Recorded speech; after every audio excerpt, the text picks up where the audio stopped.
Amelia Jones, a 16-year-old black girl with sharp brown eyes and an unwavering focus, walked through the quiet streets of her suburban neighborhood. Her backpack, weighed down by tools, parts, and sketches for her robotics project, bounced slightly with each step. It was late afternoon, and the warm hues of the setting sun cast long shadows over the sidewalks. The streets were mostly empty, save for the occasional car passing by or a jogger making their evening rounds. Amelia had taken this route 100 times before, but today, something felt different. A strange tension lingered in the air, though she couldn't quite place why. Amelia was on her way home from her school's robotics workshop, where she had spent the last few hours fine-tuning her latest project, an advanced prototype for a robotic prosthetic arm. It was a design she had poured her heart and soul into, hoping to win a regional competition that could secure her a college scholarship. Her dream was to study engineering at MIT, and this project was her ticket. Every screw tightened, every wire soldered, and every calculation made had been part of her meticulous effort to bring the design to life. The stakes couldn't have been higher for her future, and that thought alone kept her motivated through sleepless nights and long hours in the lab. But Amelia wasn't thinking about her project as she walked through the neighborhood that evening. Her mind was preoccupied with how people often looked at her in spaces like this: suburban streets, quiet parks, or even the local library. She had lived in this neighborhood her entire life, but some people still seemed to regard her as though she didn't belong. The cautious glances, the double-checking of car locks as she passed, and the overly watchful stares from neighbors, she noticed it all. It was subtle, often unspoken, but unmistakably present. She had learned to ignore it most of the time, brushing it off as ignorance rather than hostility. Yet today, that sense of being watched felt heavier, as though someone's eyes were trained on her every step. Meanwhile, Officer Rick Collins sat idly in his patrol car, parked a few blocks away. The engine hummed quietly, and his fingers tapped rhythmically on the steering wheel. Rick was in his mid-40s, with a rugged face that carried the weight of years on the force. His eyes, cold and calculating, scanned the streets for anything or anyone that might justify his presence in this otherwise peaceful area. Rick wasn't the type to enjoy quiet shifts. He thrived on control, on asserting authority, and on the adrenaline that came with confrontation. Tonight, however, the streets were disappointingly uneventful, leaving him restless and irritable. As Amelia rounded the corner, Rick's attention was immediately drawn to her. The backpack she carried looked heavy, bulging at the seams with its contents. Her pace was steady, her gaze focused straight ahead, and there was nothing outwardly unusual about her demeanor. Yet Rick's instincts, or rather, his biases, kicked in. A young black girl walking alone in a middle-class neighborhood, carrying a large, unidentifiable bag. To him, it didn't add up. He convinced himself, as he often did, that something wasn't right. Rick started his car and began trailing Amelia from a distance. The low rumble of the engine was faint but persistent, like a predator stalking its prey. Amelia heard it but didn't immediately react. She told herself it was probably just another neighbor driving home. But when the sound didn't fade and the car seemed to maintain a steady pace behind her, she finally glanced over her shoulder. Her stomach tightened when she saw the police cruiser. The sight was enough to make her heart skip a beat, but she kept walking, trying not to let her growing unease show. The patrol car's lights flicked on, their red and blue hues flashing brightly against the dimming sky. The sound of the siren, though brief, shattered the relative quiet of the evening. Amelia stopped in her tracks, her pulse quickening. She turned to face the car as it pulled up beside her, her hands instinctively tightening their grip on the straps of her backpack.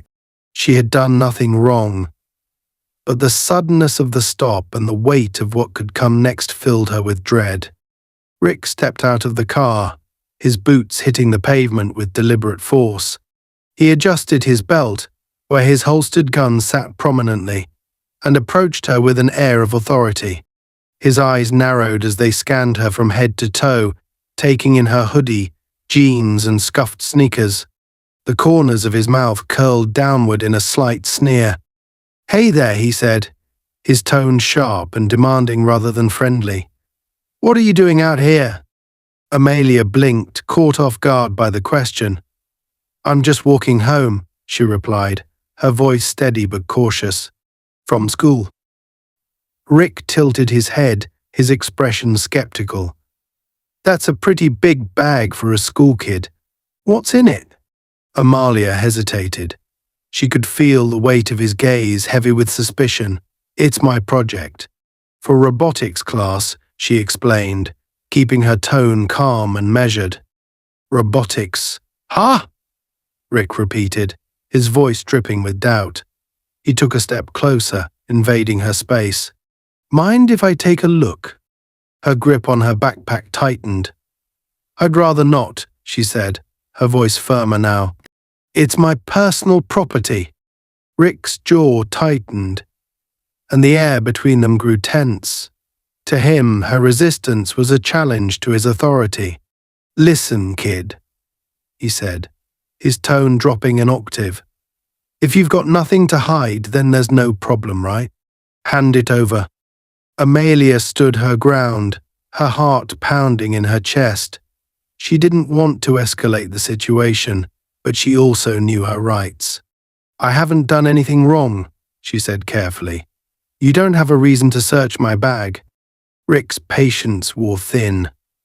Without warning, he reached out and grabbed the strap of her backpack, yanking it off her shoulder. The suddenness of the motion startled Amelia, and she stumbled back a step, her arms instinctively reaching out to reclaim it. "Hey," she shouted, her voice rising. "You can't just take my stuff." Rick ignored her protest, unzipping the bag and dumping its contents onto the sidewalk. Metal parts, wires, and a neatly folded blueprint spilled out, clattering against the concrete. Amelia's face flushed with a mix of anger and humiliation. She dropped to her knees, frantically trying to gather her belongings. "What are you doing?" she demanded, her voice shaking. "This is my project. It's not what you think." Rick loomed over her, his shadow stretching long across the pavement. "And what exactly do I think it is?" he said mockingly. He picked up one of the metal components, turning it over in his hand as if it were evidence of some nefarious scheme. "Looks pretty suspicious to me." Amelia glared up at him, her frustration bubbling over. "It's a prosthetic prototype," she snapped, "for a science competition. I've been working on it for months." Rick smirked, clearly unimpressed. "Sure it is," he said, tossing the piece back onto the ground. "You expect me to believe that?" Before Amelia could respond, another voice cut through the tension, firm and commanding. "What the hell is going on here?" Both Amelia and Rick turned toward the source of the voice. A woman in a sharp suit, with a badge clipped to her belt and fire in her eyes, was striding toward them. Amelia felt a wave of relief wash over her as she recognized her mother, Simone Jones. But Rick's expression shifted to one of confusion and unease. He didn't yet realize that the woman approaching was not just a concerned parent but also his new commanding officer.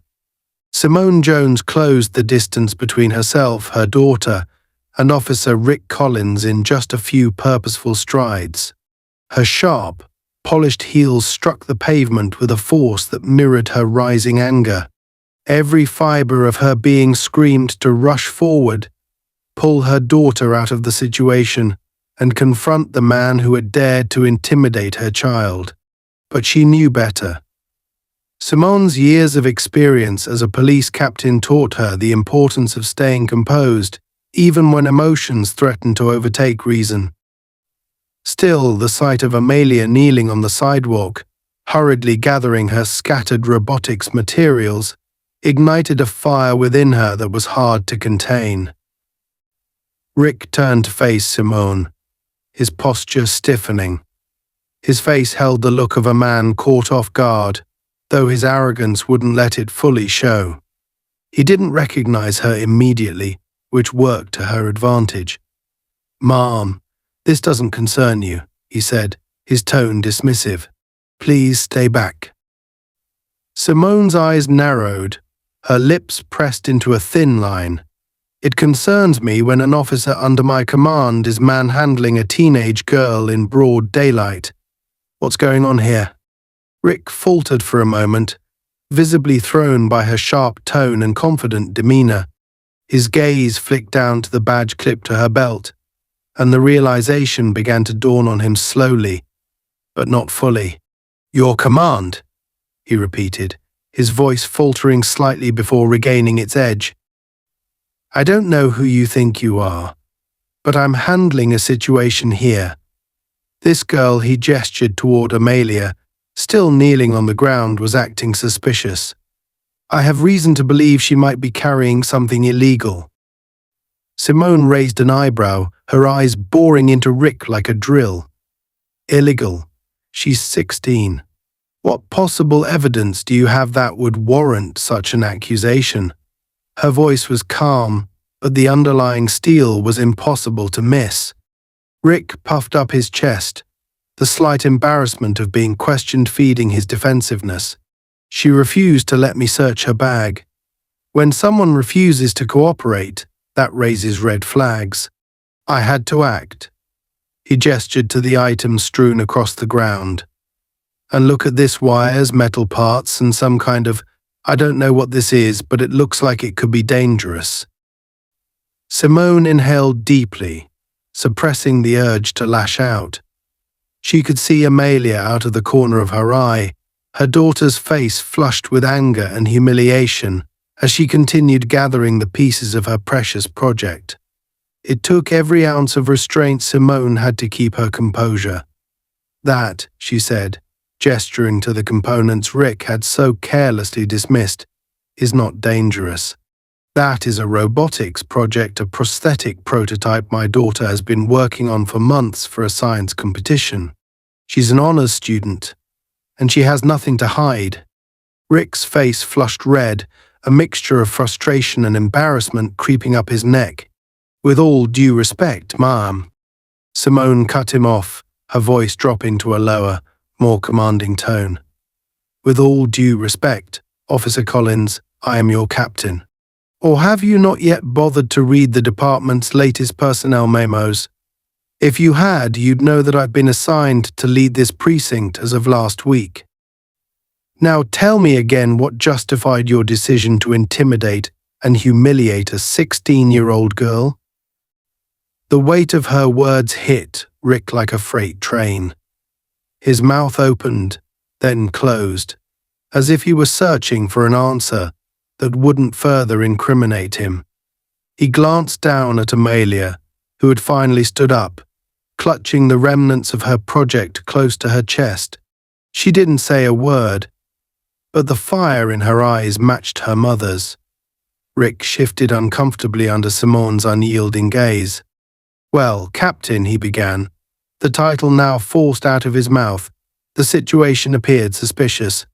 "This area has had issues with theft and vandalism recently. I was patrolling and saw her walking alone with a large bag. When I approached her, she became defensive. That behavior was enough to warrant an investigation." Simone took a step closer to Rick, closing the already narrow gap between them. "Defensive?" she echoed.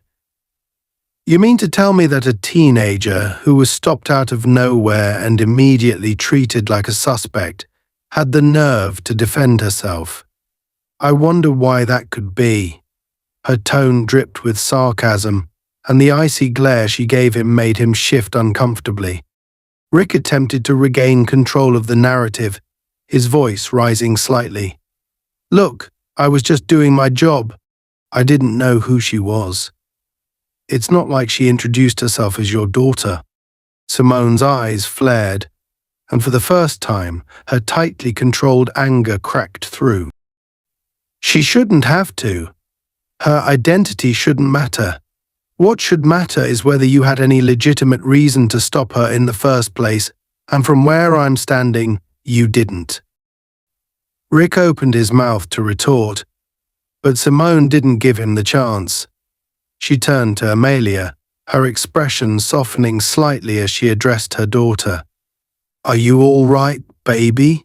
she asked, her voice filled with a warmth that contrasted sharply with the steely edge she'd used with Rick. Amelia nodded, though her eyes were still glistening with unshed tears. "I'm fine, Mom. He grabbed my bag and dumped everything out. He wouldn't listen to me when I tried to explain what it was." Simone's jaw tightened, and she turned back to Rick, who was now visibly sweating under the weight of her scrutiny. "You grabbed her bag?" she asked, her voice dangerously low. "Without her consent, without any legitimate probable cause, and without even attempting to understand the situation first," Rick stammered. It seemed necessary at the time. "I was just trying to." "You were just trying to assert your authority where it wasn't needed," Simone interrupted, her voice cutting through his excuses like a knife. "And in doing so, you violated this young woman's rights. I don't care if she's my daughter or a complete stranger. Your behavior was unacceptable, Officer Collins." The silence that followed was heavy, broken only by the faint hum of a passing car. Amelia stood slightly behind her mother, her heart pounding in her chest. She had never seen Rick look so small, so utterly defeated, despite his larger physical presence.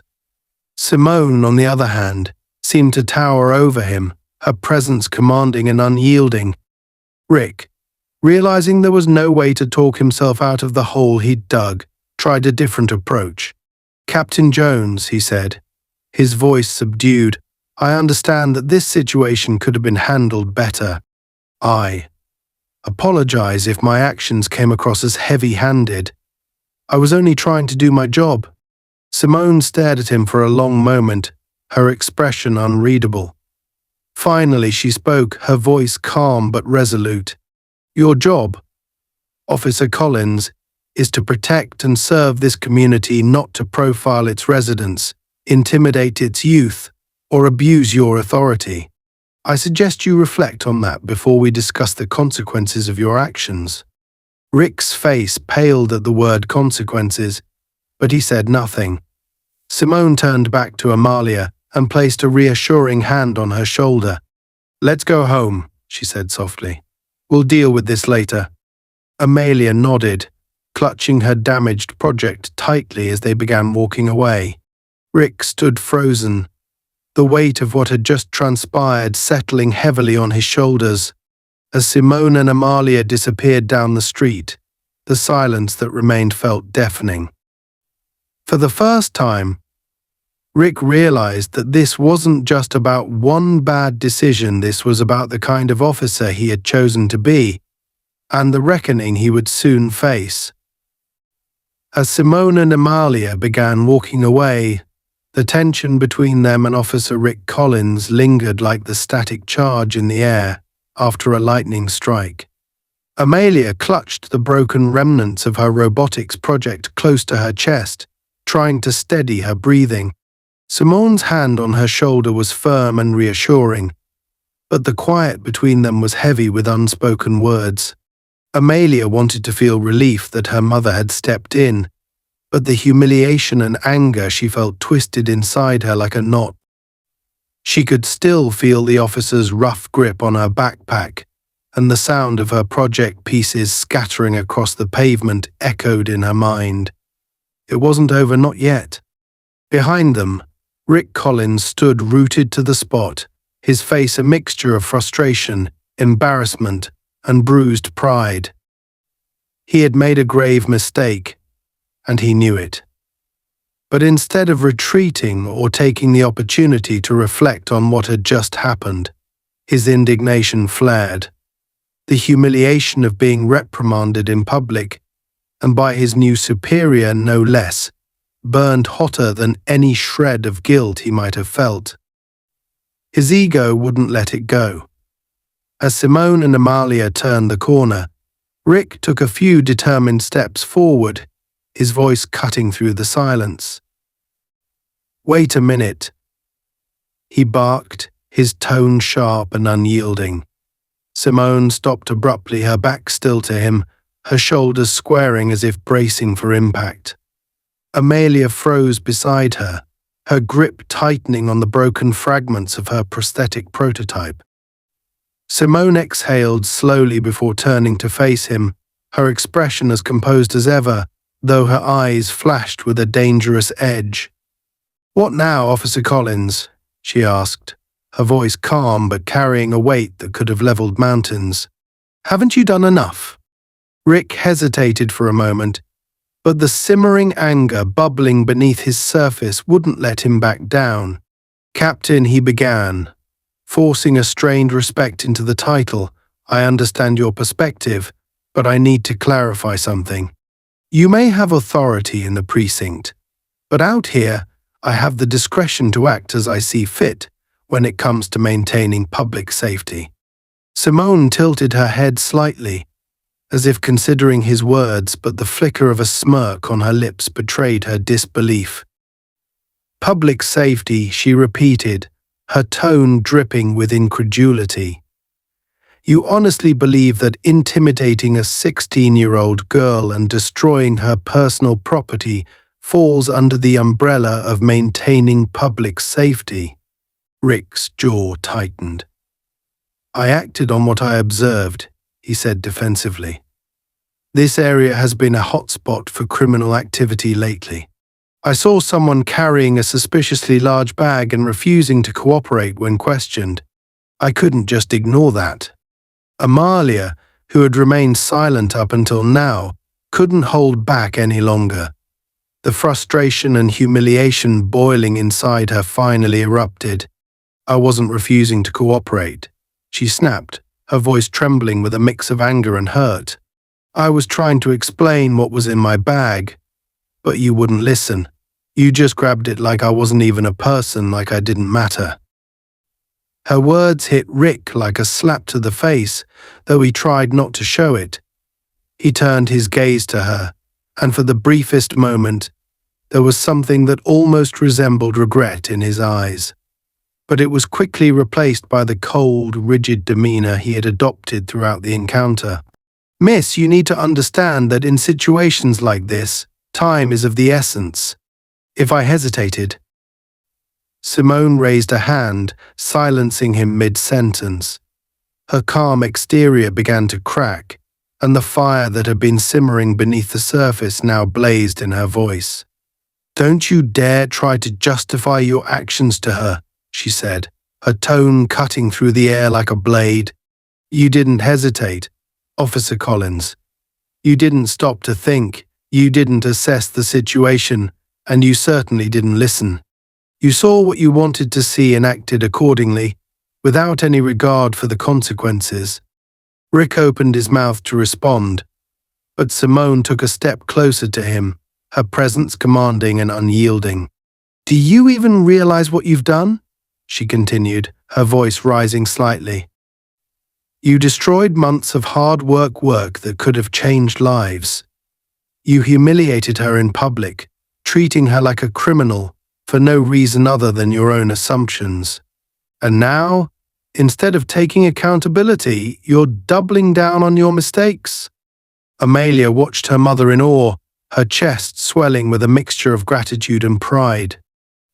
She had always known her mother was strong, but seeing her in action like this, standing up to someone in power, demanding justice with unwavering confidence, was something entirely different. For the first time since the encounter began, Amelia felt a glimmer of hope. Rick, on the other hand, was unraveling. The weight of Simone's words, combined with the undeniable truth in them, began to chip away at his defenses, but he wasn't ready to admit defeat, not yet. "Captain," he said, his voice strained. "I've been on the force for over 15 years. I know how to handle situations like this.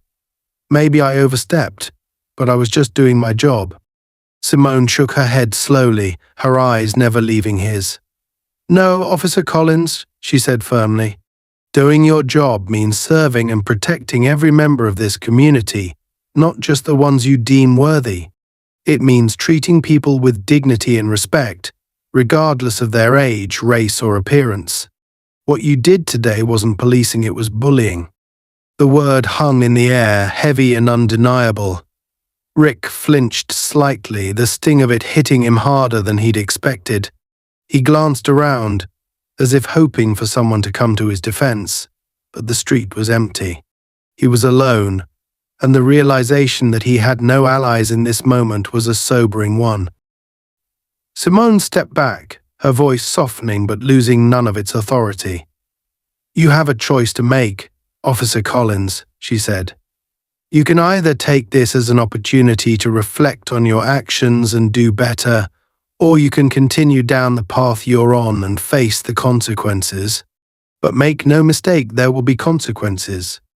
Rick stared at her for a long moment, the battle raging inside him written all over his face. His pride told him to push back, to defend himself, to refuse to admit fault. But deep down, a small voice whispered that she was right. That voice was faint, nearly drowned out by his ego, but it was there. He took a deep breath, his shoulders slumping slightly as the fight drained out of him. "I understand, Captain," he said finally, his voice low. "I'll think about what you've said." Simone nodded, though her expression remained stern. "Good. Now I suggest you return to your patrol and spend some time reflecting on what it means to truly serve this community." Rick hesitated for a moment longer before nodding curtly and turning back toward his patrol car. He didn't look back as he climbed inside and drove away, the sound of the engine fading into the distance. Simone turned to Amelia, her expression softening instantly. "Are you okay, baby?" she asked gently, placing a hand on her daughter's cheek. Amelia nodded, though tears had begun to well in her eyes. "I'm okay, Mom," she said, her voice trembling. I can't believe he did that. All my work, everything I've been working on, it's ruined." Simone pulled her into a hug, holding her tightly. "It's not ruined," she said softly. "We'll fix it. I promise you we'll fix it. And what happened today won't go unanswered." As Amelia rested her head against her mother's shoulder, she felt a sense of safety and reassurance that had been absent throughout the entire ordeal. She didn't know what the future held, but in that moment she knew one thing for certain: she wasn't alone. And with her mother by her side, she felt ready to face whatever came next. As the sound of Officer Rick Collins's patrol car faded into the distance, the weight of what had just happened seemed to settle in the air between Simone and Amelia.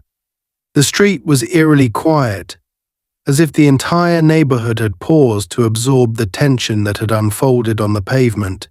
Amelia stood motionless for a moment, her arms wrapped tightly around her damaged robotics project. The scattered metal pieces and broken wiring were still clutched in her hands, though they felt heavier than ever before.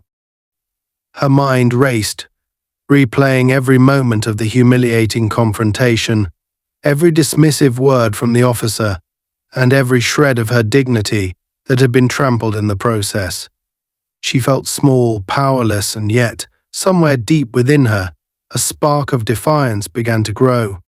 Simone placed a firm yet comforting hand on her daughter's shoulder, breaking the silence. "Let's go home, Amelia," she said softly, her voice a stark contrast to the commanding tone she had used just minutes earlier. "We'll figure this out together." Amelia nodded, her throat too tight to speak. As they began walking toward their house, Simone's mind was already working at a relentless pace. She replayed the encounter in her head, analyzing every detail and weighing every possible next step. As a captain in the police force, She had seen far too many instances of abuse of power, but this was personal. This wasn't just another case. For her to manage this was her daughter, her family, her world. The injustice Amelia had faced wasn't something Simone could brush aside, even if she wanted to.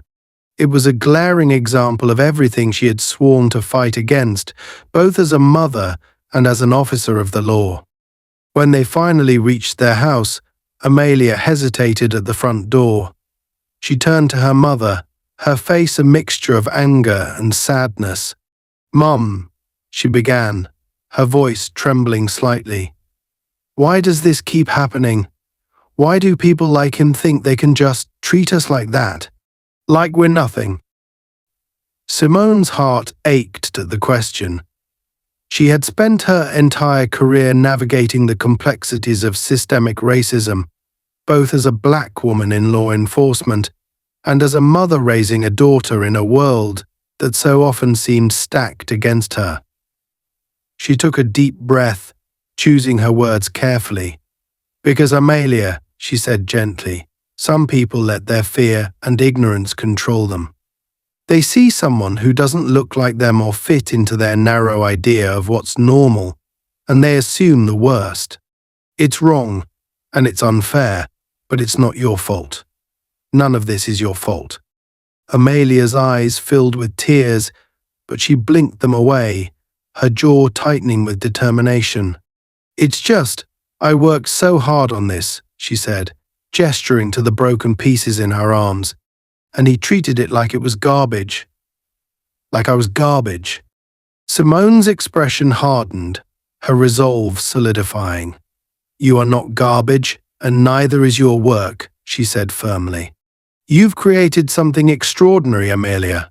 Don't let one ignorant man take that away from you. We'll rebuild this, and it'll be even better than before." And as for him, her voice trailed off, a flicker of cold anger flashing in her eyes. "He's not getting away with this." Amelia nodded, her mother's words igniting a small flame of hope within her. They stepped inside, and while Simone began making calls both to her precinct and to a close friend who worked in civil rights advocacy, Amelia sat down at the dining table and carefully began sorting through the pieces of her broken prototype. Each component felt like a piece of herself that had been shattered, but as she worked, her determination to fix it grew stronger. She wasn't going to let this define her. The next morning, Simone arrived at the precinct earlier than usual. The building buzzed with the usual activity, officers reviewing case files, detectives discussing leads, and the occasional banter echoing through the halls. But as Simone strode through the space, her presence commanded attention. She wasn't here for small talk or routine meetings. She had a mission, and the weight of it was palpable in her every step. Her first stop was the Internal Affairs Office. Simone had already filed a formal complaint against Rick Collins the previous night, but she wanted to ensure the investigation would be handled thoroughly and without delay. She spoke directly with the lead investigator, outlining the details of the incident and emphasizing the urgency of addressing it. "This isn't just about one officer," she said, her voice steady but resolute. "It's about the culture we're creating in this precinct. If we let this slide, we're sending a message that this kind of behavior is acceptable, and I won't stand for that." The investigator nodded, taking detailed notes. "We'll prioritize this, Captain Jones," he assured her. "You have my word." Simone left the office feeling slightly more at ease, but her work was far from over. She knew that real change required more than just holding one officer accountable. It required addressing the underlying biases and systemic issues that allowed such behavior to persist. With that in mind, she began drafting a proposal for mandatory training on racial bias and de-escalation techniques for all officers in the precinct. It wasn't a perfect solution, but it was a step in the right direction. Meanwhile, back at home, Amelia was making progress on her project. She had spent the morning meticulously repairing the damage, replacing bent wires and realigning delicate components. Her hands moved with a precision that came from years of practice, but her pride was elsewhere. The anger she felt toward Rick Collins hadn't faded, it simmered beneath the surface, fueling her determination. She wasn't just fixing a robot, she was reclaiming a part of herself that had been taken away. Around midday, Simona returned home, carrying a box of tools and spare parts she had picked up from a local hardware store. "I thought you might need these," she said, setting the box down on the table next to Amelia's project. Amelia looked up, her eyes lighting up with gratitude. "Thanks, Mom," she said softly. "This really helps." Simone pulled up a chair and sat beside her, watching as Amelia worked. "You're incredible, you know that," she said after a moment.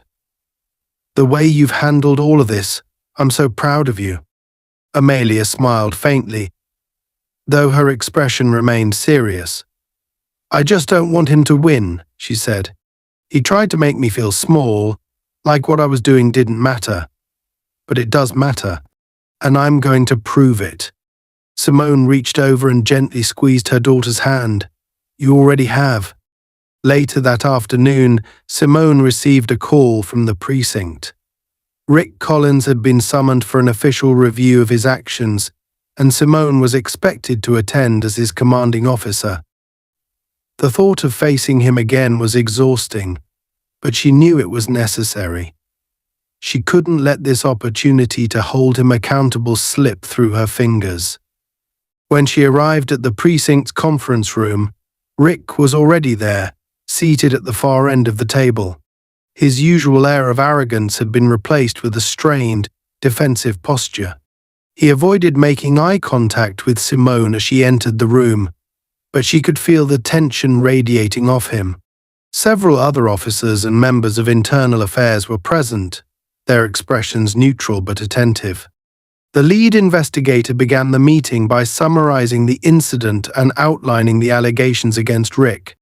"Officer Collins," he said, turning to him, "do you have anything to say in your defense?" Rick cleared his throat, his voice tight and strained.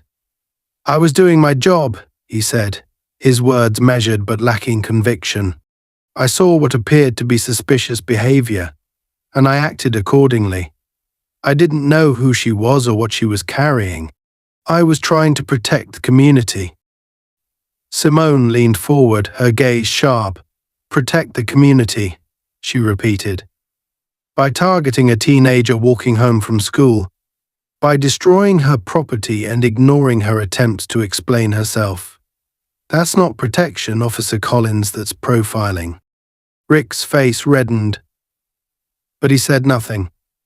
The room fell silent as the weight of Simone's words settled over everyone present. The lead investigator spoke again, his tone firm. "Based on the evidence and testimony we've reviewed, it's clear that actions were not justified, Officer Collins. This precinct has no place for misconduct or abuse of power. Appropriate disciplinary action will be taken, pending further review." Rick's shoulders slumped, the fight draining out of him. He mumbled something that sounded like acknowledgement, but Simone didn't care to hear it. Her focus was on the bigger picture, on ensuring that no one else in her community would have to endure what her daughter had. As she left the conference room, Simone felt a sense of relief but also a renewed determination. This was just one battle in a much larger fight, but it was a victory nonetheless. And for Amelia's sake, she would keep fighting. Together they would rebuild not just a broken project, but a brighter, fairer future.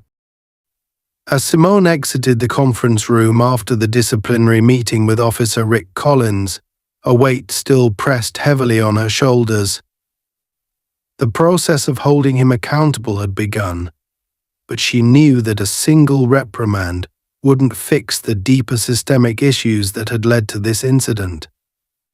She had fought her entire career to climb the ranks of law enforcement, to make real change from within, but this moment felt more personal than any other. This wasn't just about her principles or her role as a leader, this was about her daughter, her family, and the future they both deserved. She walked through the precinct hallways with her jaw clenched, her mind racing with what needed to come next. There was no time for complacency. Simone arrived back home later that evening, the tension of the day etched into her face. Amelia was at the dining room table, still surrounded by the remnants of her broken robotics project. The prototype was beginning to take shape again, though the progress was slow and painstaking. Amelia didn't look up as Simone entered. She was too focused on threading a delicate wire through a maze of small mechanical parts. The concentration on her face reminded Simone of herself when she was working on a difficult case, unrelenting, determined, unwilling to give up no matter how daunting the task. Simone set her bag down and sat across from Amelia, watching her in silence for a moment. Finally, she spoke, her voice softer than it had been all day. "How's it coming along?" Amelia shrugged, not looking up. "It's getting there," she said quietly. "But some of the parts are too damaged. I don't know if I'll be able to finish it in time for the competition." Simone frowned, her heart aching at the frustration and defeat in her daughter's tone. "We'll get you whatever you need," she said firmly. "New parts, better tools, whatever it takes. You're not giving up on this, Amelia. Not after how far you've come." Amelia paused, setting down the delicate tool in her hand. She looked up at her mother, her eyes filled with a mixture of exhaustion and anger.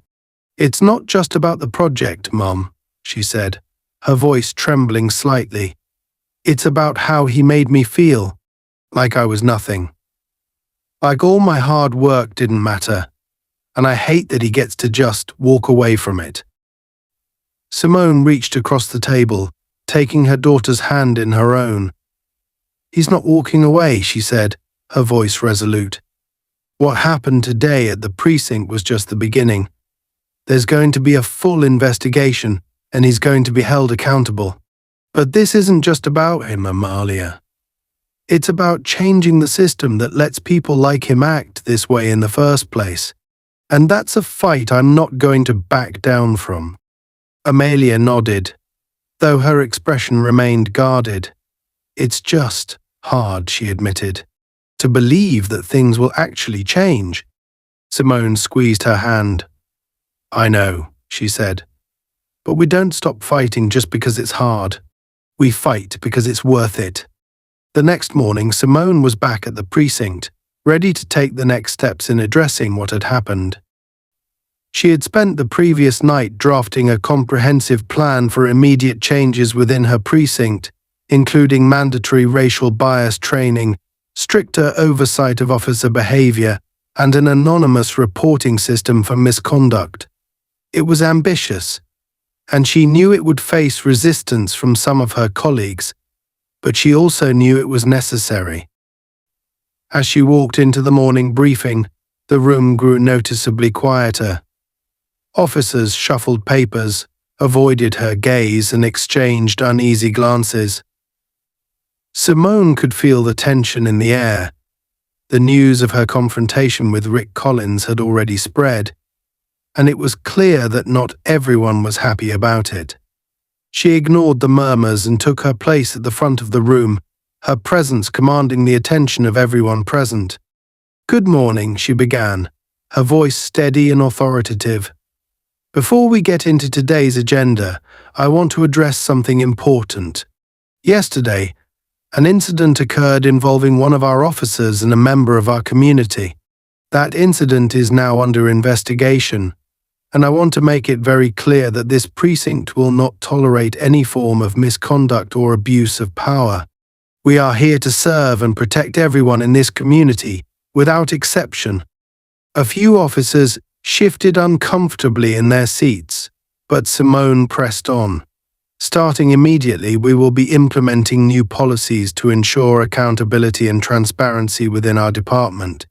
These include mandatory training on implicit bias, quarterly performance reviews with a focus on community interactions, and a streamlined process for reporting and addressing complaints. I'll be distributing the full details later today, and I expect full cooperation from each and every one of you." The room was silent for a moment before one officer, A senior detective named Harris raised his hand. "Captain," he said cautiously, "with all due respect, don't you think this is a bit extreme? One incident doesn't mean the whole system is broken." Simone turned her sharp gaze to him, her tone firm but not unkind. "This isn't about one incident, Detective Harris," she said. "This is about ensuring that incidents like it don't happen again. If we wait for things to get worse before we act, we're not doing our jobs. Change is hard, but it's necessary. And if anyone here has an issue with that, I suggest you take a long, hard look at why." Harris nodded reluctantly, and the room fell silent once more. Simone could feel the resistance in the air, but she also knew that some of the officers respected her for taking a stand. It wasn't going to be easy, but she was prepared for the fight. Later that day, Simone received a call from the internal affairs investigator handling Rick Collins' case. "Captain Jones," he said, "I wanted to update you on the status of the investigation. We've reviewed the footage from Officer Collins' body cam, as well as statements from witnesses in the area. Based on what we've seen, there's sufficient evidence to recommend disciplinary action, including suspension without pay and mandatory retraining." Simone felt a surge of relief, though she knew it was only a small victory. "Thank you for the update," she said. "Please keep me informed as the process continues." As she hung up the phone, Simone allowed herself a moment to breathe. She knew that justice wasn't always swift, and it wasn't always complete. But this was a step in the right direction. And for now, that was enough. At home, Amelia was making progress on her project, though the process was still slow. She had managed to repair most of the damage, but there were a few key components that needed replacement. Simone had promised to take her to the hardware store later that week to pick up what she needed, but for now, Amelia was focused on making do with what she had. That evening, as they sat together at the dining table, Simone shared the news about Rick Collins' suspension. Amelia's eyes widened slightly, but her expression remained guarded. "So he's not getting fired?" she asked. Simone shook her head.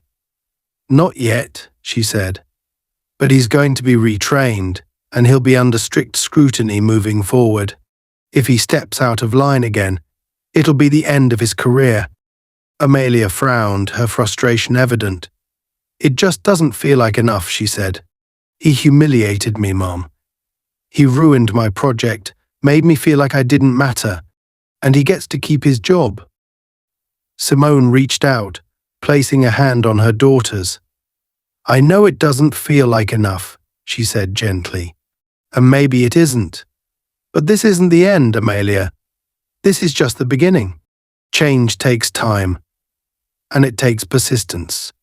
But the fact that he's being held accountable at all is progress. A year ago, that might not have happened."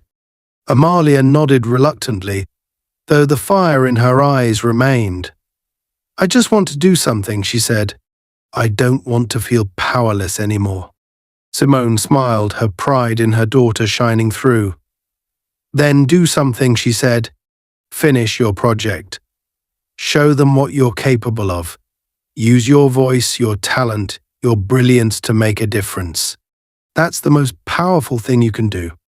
Amelia looked down at the prototype in front of her, the broken pieces slowly coming back together.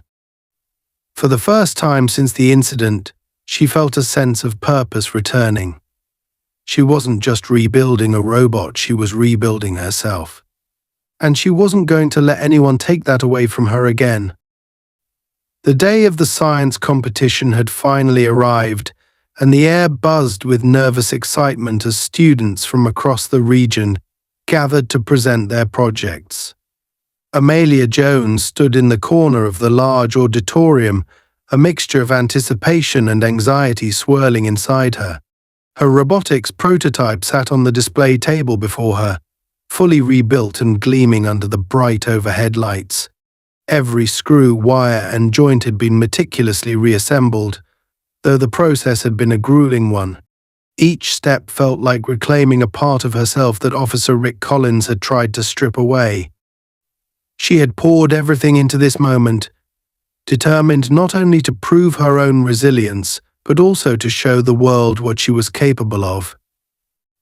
Simone stood nearby, her presence as steadying as ever.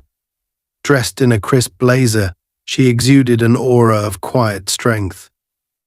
She had taken the day off to support her daughter, and though she had assured Amelia that she didn't need to hover, she couldn't bring herself to leave. This moment wasn't just about the competition, it was about everything Amelia had endured to get here. Simone's heart swelled with pride as she watched her daughter adjust the prototype one last time, her hands moving with precision and confidence. But the calm didn't last long. From the corner of her eye, Simone noticed a familiar figure enter the auditorium. Her breath caught as Rick Collins strode in, his presence immediately setting her on edge. He wasn't in uniform, just jeans and a casual button-up, but the sight of him here, of all places, felt like an invasion. For a moment, Simone's mind raced with questions. Why was he here? Was this some kind of calculated move to undermine Amelia's moment? But then she remembered.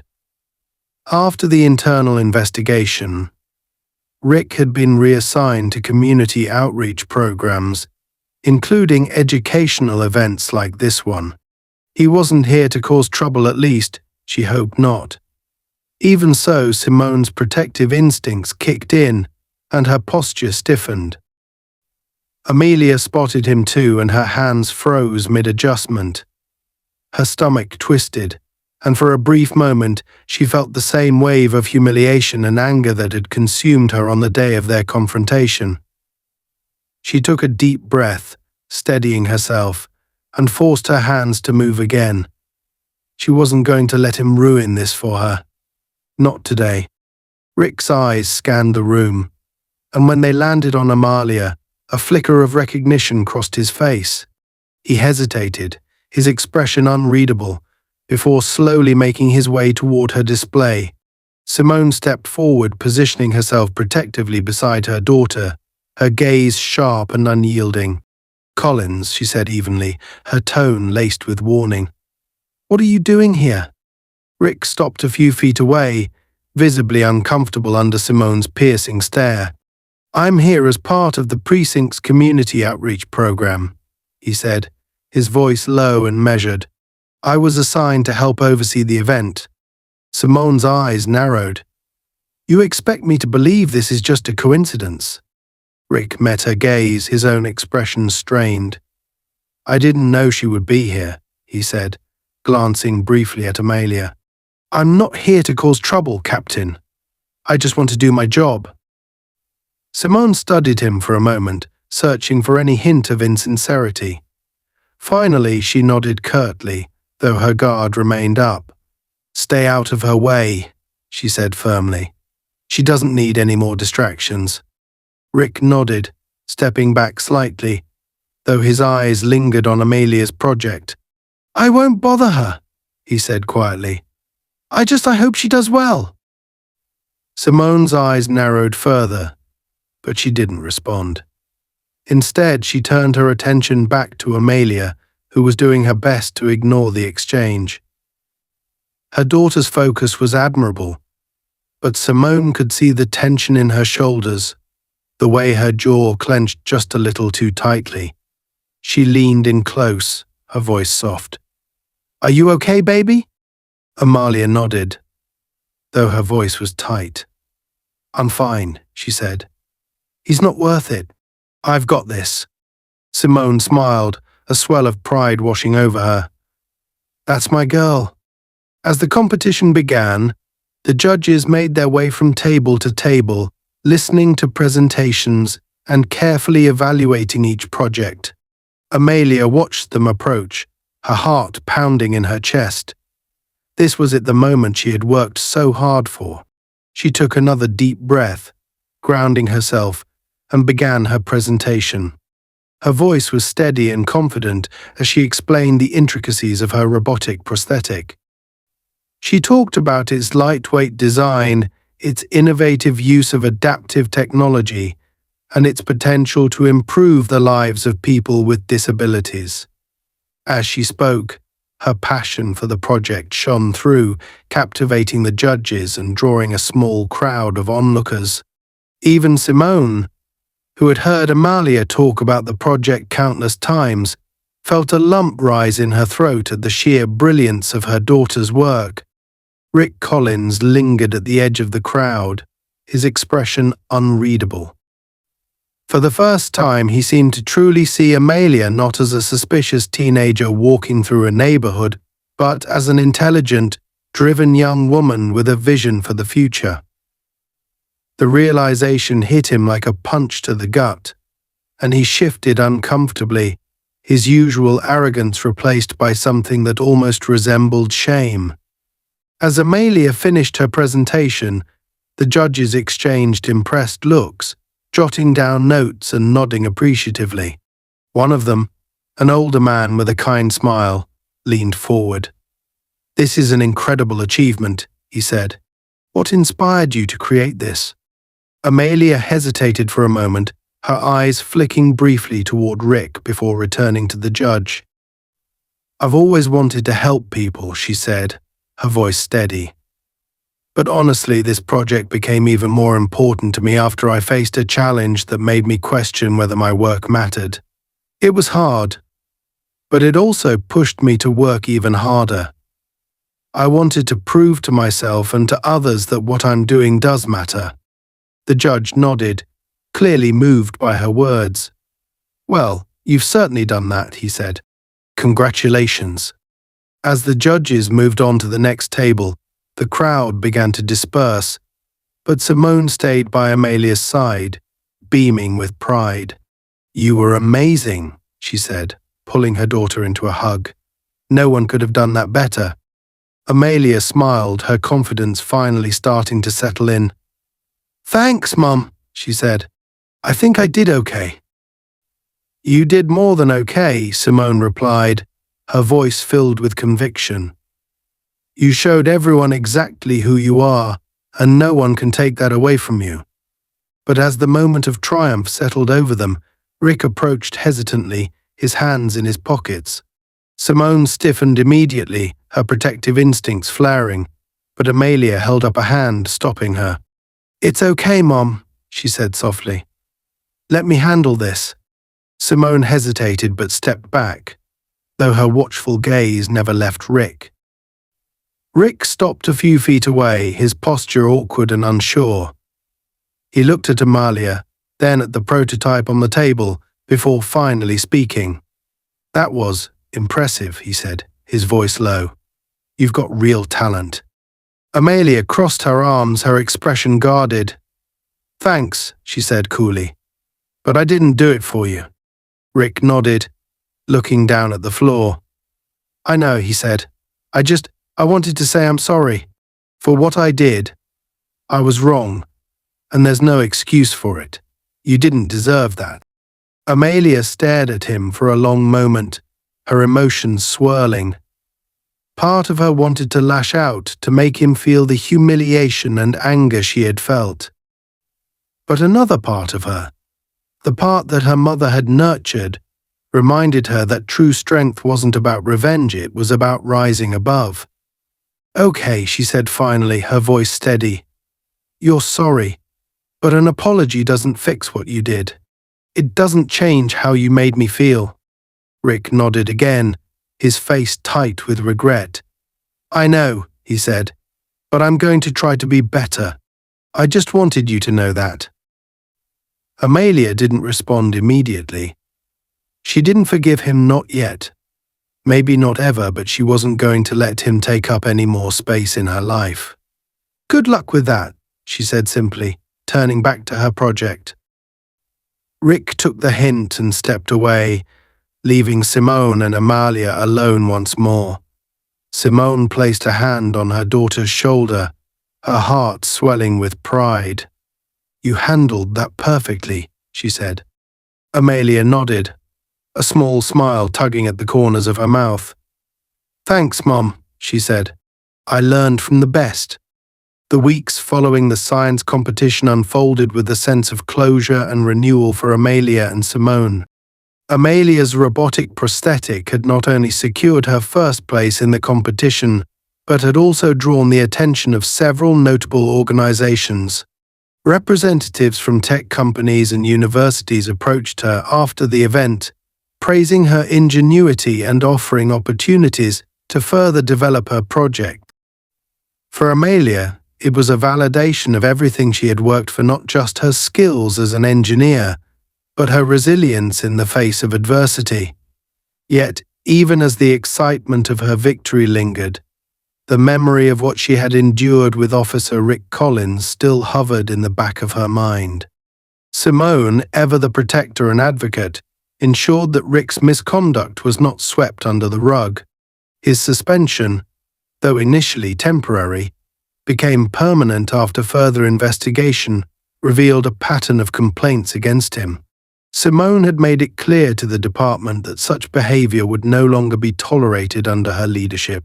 The Precinct, though still resistant in pockets, had begun mandatory bias training programs, and Simone herself had led the first few sessions.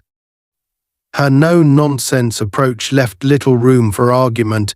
This was not about politics or optics, it was about ensuring that no one in their community felt unsafe at the hands of those sworn to protect them. At home, the atmosphere had shifted.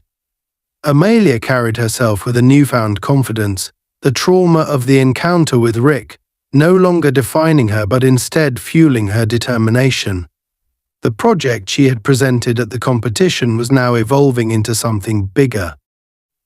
After her win, a local non-profit dedicated to aiding amputees reached out, offering funding and mentorship to help her refine and distribute her prosthetic design. The organization's founder, a double amputee herself, had been deeply moved by Amelia's work and her story. For the first time, Amelia saw a tangible way to turn her passion into real-world impact.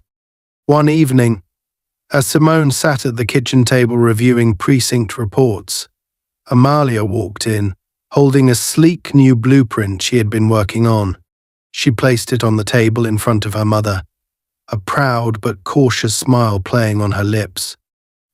Simone set down her pen and leaned forward to examine it, her brows raising as she took in the detailed schematics. "This is incredible, Amelia," Simone said, looking up at her daughter. "You've made even more progress." Amelia nodded, her excitement bubbling just beneath the surface. "I've been working with the engineers at the non-profit," she explained. "They're helping me make the design lighter and more affordable so more people can actually use it. We're even talking about starting a pilot program to test it with patients." Simone couldn't hide her pride, her smile spreading wide. "You're going to change lives with this," she said. "I hope you know that." Amelia shrugged, though her cheeks flushed with modesty. "I just want to help," she said. "That's all I've ever wanted." Simone reached across the table, placing a hand on her daughter's. "And you're doing it. Don't ever let anyone make you doubt that." Their conversation was interrupted by the sound of the doorbell. Simone frowned, glancing at the clock. It was late for visitors. She stood and walked to the door, peering through the peephole. To her surprise, it was Rick Collins. He stood on the porch, dressed casually, his hands shoved into his pockets and his posture awkward. Simone hesitated for a moment before opening the door, her expression guarded. "Collins," she said coolly, "what are you doing here?" Rick shifted uncomfortably, his gaze briefly flicking to the ground before meeting hers. I wanted to talk to Amelia," he said. "If she's willing." Simone's eyes narrowed. "Why?" Rick hesitated, clearly weighing his words carefully. "I've been doing a lot of thinking," he said finally, "and a lot of learning. About what I did and why it was wrong. I know I don't deserve forgiveness, but I wanted to apologize to her properly, not as an officer, but as a person." Simone studied him for a long moment, her instincts on high alert. But something in his voice, in the way he carried himself, suggested sincerity. She glanced over her shoulder at Amelia, who had risen from her seat and was watching the exchange from the kitchen. Simone turned back to Rick, her tone firm. "That's her decision." Amelia stepped forward, her expression unreadable. She stopped a few feet behind her mother, her arms crossed over her chest. "What do you want to say?" she asked, her voice steady. Rick exhaled, his shoulders sagging slightly. "I just wanted to tell you that I'm sorry," he said. "For everything. For not listening to you, for treating you like a criminal when you were just a kid walking home. I was wrong, and I see that now. I've spent a lot of time reflecting on my actions and trying to understand my biases. I know it's not enough, but I wanted you to know that I'm trying to do better." Amelia stared at him for a long moment, her expression unreadable. Simone watched her daughter carefully, ready to intervene if needed, but Amelia's calm demeanor didn't waver. Finally, she spoke. "I don't know if I can forgive you," she said honestly. "What you did hurt me, and it made me question a lot of things about myself and the world. But I'm glad you're trying to change. I hope you mean it." Rick nodded, his face somber. "I do," he said, "and I hope one day I can earn your forgiveness." Amelia didn't respond immediately. Instead, she stepped back, her gaze steady. "I don't think we need to talk again," she said finally, "but I hope you do what you say you're going to do." Rick nodded again, his expression tight. "Thank you," he said simply before turning and walking away. Simone closed the door, her protective instincts still bristling, but when she turned back to Amelia, she saw a sense of peace in her daughter's eyes. Amelia looked up at her mother, a small smile tugging at her lips. "I didn't do that for him," she said softly. "I did it for me." Simone smiled, her pride in her daughter shining brighter than ever. And that's exactly why it mattered. As the days turned into weeks, Amelia threw herself into her work with renewed energy. Her pilot program for the prosthetic design was a success, and stories began to circulate about the lives she was changing: veterans regaining mobility, children finding independence, and families rediscovering hope. Amelia's name began to spread, not just in their community but beyond, as a symbol of resilience, brilliance, and determination. At the precinct, Simone continued to push for reform, holding her officers to the highest standards and refusing to accept anything less. Though it wasn't always easy, she knew she was making progress. The precinct was becoming a place where people felt safe, where officers were accountable, and where justice was more than just a word. One evening, as Simone and Amelia sat together on the porch, watching the sunset, Simone turned to her daughter. "You know," she said, her voice thoughtful, "what you've done these past few weeks, it's incredible. You didn't just rebuild a robot, you rebuilt yourself. And you made something even stronger." Amelia smiled, leaning her head against her mother's shoulder. "I had a pretty good role model," she said. Simone chuckled softly, wrapping an arm around her daughter. As the sun dipped below the horizon, casting the world in hues of gold and orange, they sat together in silence, a shared sense of peace settling over them. They had faced the worst and come out stronger, not just as individuals, but as a family. And whatever challenges lay ahead, they knew they could face them together.